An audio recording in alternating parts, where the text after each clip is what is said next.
Universidad de Nueva York. A veces ves a una persona un segundo y tienes una idea bastante buena de lo que le ocurre. En el caso de Scott, se lo veía tan bien, tan joven y saludable, que lo que pensé era que no estaba enfermo y si le pasaba algo no sería nada muy grave. Pero entonces Scott enumera sus síntomas. Un dolor intenso en manos, pies, en las articulaciones, hombros, rodilla y tobillos. Constantemente tenía diarreas y vómitos. Le pregunté, ¿tuvo erupciones alguna vez? Me dijo, ¿como estas? Y me muestra las palmas de las manos. Las tenía cubiertas de puntos color rojo intenso y me quedé desconcertado. Nunca vi algo así. Le pregunté, ¿cuándo empezó con la erupción? Me contestó, desde hace más de 20 años. ¿Más de 20 años? ¿Está loco? No sabía cuál era el diagnóstico, pero la única forma de conseguirlo era mediante una biopsia de riñón.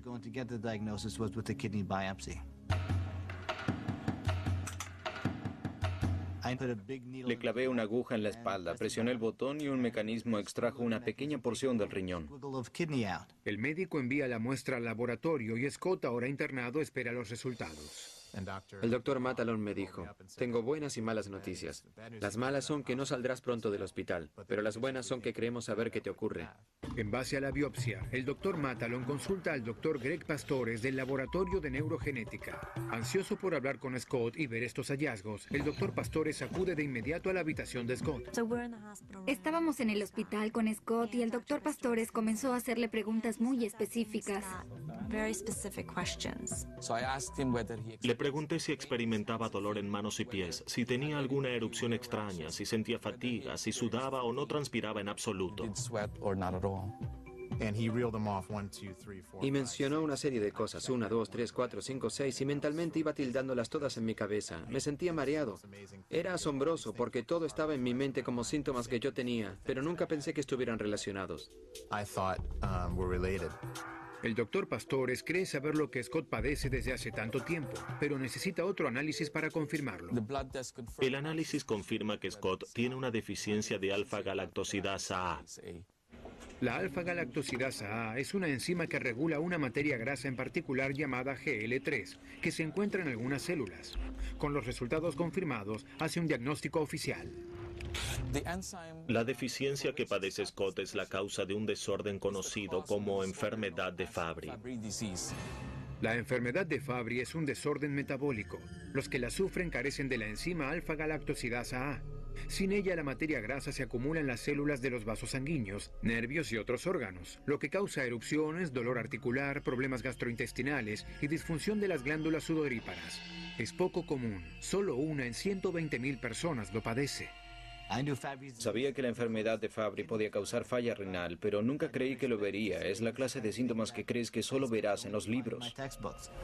Con el tiempo, las células afectadas pueden producir accidentes cerebrovasculares, fallas cardíacas y renales y finalmente la muerte. Scott estaba ingresando a una etapa de insuficiencia renal crónica y falla renal inminente. Si no me hubieran diagnosticado la enfermedad de Fabry, habría sufrido una falla renal. Habría ido a trabajar un día y de repente habrían fallado. Fue terrible. Siempre imaginé que envejecería junto a Scott. Me di cuenta de que había dado por sentado que siempre estaríamos juntos. Mientras todos procesan las terribles noticias, el doctor Pastores observa a la joven familia. Podía notarle la preocupación en el rostro. Preguntó, ¿él es su único hijo? Y le dije que sí. Y vi que se tranquilizaba porque teníamos un hijo varón y sabía que Scott no podía haberle transmitido la enfermedad. La enfermedad de Fabry la causa un gen en el cromosoma X. Por lo tanto, un hombre con enfermedad de Fabry no puede transmitírsela a su hijo. Pero si tuviera una hija, no solo sería portadora, sino que podría padecerla. Estaba embarazada cuando le hicieron la biopsia a Scott. Nos decidimos a no tener un bebé, porque sufriría esta enfermedad. De hecho, pedimos un análisis que pudiera hacerse pronto, para determinar el sexo del bebé. Rezaba para que el bebé fuera varón. Toda la familia esperaba saber si el futuro bebé sufriría la enfermedad. El periodo en que no sabíamos fue muy difícil. Scott todavía trataba de aceptar que tenía esta enfermedad y solo intentábamos no pensar qué haríamos si nos enterábamos de que tendríamos una niña. Finalmente, reciben los resultados del análisis. El especialista en genética me llamó a casa y yo llamé a Scott. Trataba de no pensar en el tema, pero ella me dijo, es un niño. Así que fue fantástico.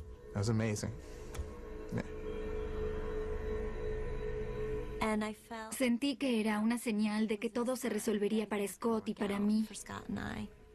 Tenemos 2 hijos hermosos y sanos. No hay cura para la enfermedad de Fabry, pero afortunadamente para Scott, en abril de 2003, la FDA aprobó un nuevo tratamiento que ayuda a los afectados a vivir plenamente.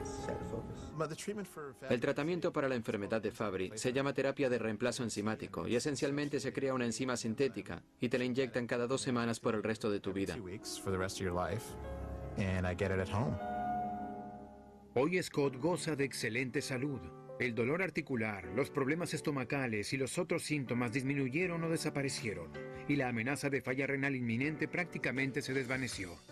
La terapia de reemplazo de enzimas es un verdadero milagro. No solo detuvo la enfermedad, además restableció las funciones dañadas. Para mí significa que estaré vivo por un tiempo y eso es maravilloso. Las personas con enfermedad de Fabry tienen diagnósticos errados o tardan mucho en obtener el correcto, porque por separado cada uno de sus síntomas es muy común en la población general. Ahora Scott sabe que ignorar sus síntomas durante más de 20 años casi le provoca la muerte. El mensaje es, ve al médico y tómatelo en serio. No te ocultes ni te aísles. La medicina es fenomenal. Soy prueba viva de ello.